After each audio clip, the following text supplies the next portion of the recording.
is this guy? Well, his name is Larry Hama. He's one of the all-time great comic book writers. And Peter A. DeLuca here, aka Pad 69, your eclectic one. Well, he has an action figure, and then we're talking oddly in third person. Guys, I have a Larry Hama action figure. That's how much I've enjoyed his work for my entire adult life. Here's the wild thing. I dig Larry Hama's Wolverine work over his G.I. Joe stuff. How's that for screaming at the clouds? What Larry Hama did with Wolverine, he transformed Wolverine from somewhat of an oddball into a Marvel Universe unifying character where you could put any hero or villain with Wolverine and the tics were there. The stereotypes were there. The way to use the character was laid out. He and Mark Silvestri put Wolverine on the map. Now, you might say, Pete, what are you talking about? Don't forget, when Wolverine got his first monthly series, it didn't take off. It wasn't popular, and a lot of people thought it was a waste of paper. It took about 5 to 6 years for some momentum to happen with that title.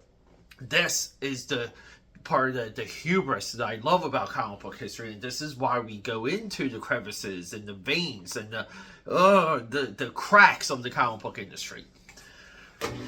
With all of that said, here's the subject of this video. I'm looking at the credits of the Deadpool Wolverine movie, and I'm not seeing Larry Hama's name.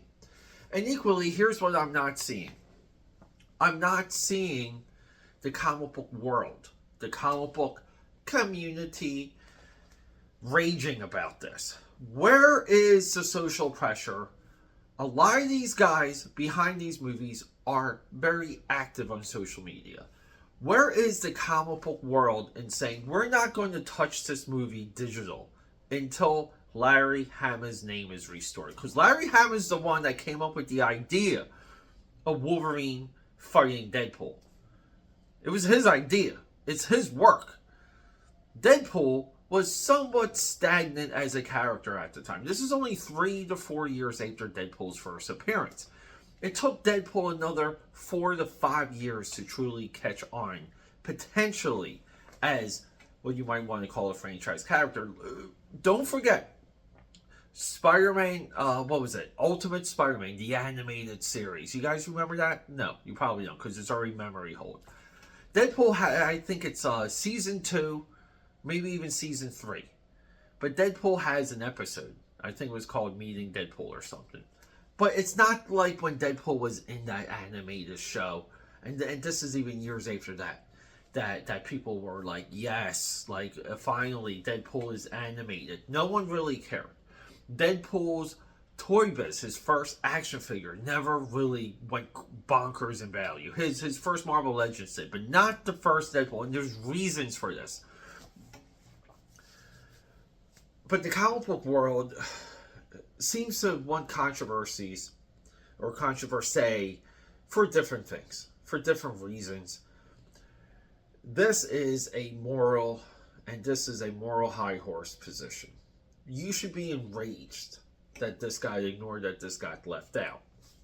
For all of you out there that are pro-creator rights, for all of you out there that think Jack Kirby created the Marvel Universe and Stan Lee got all the credit, or Bill Finger was behind the Dark Knight, for all of you crusaders out there to ignore this, you just exposed yourself, because now we see what's important to you.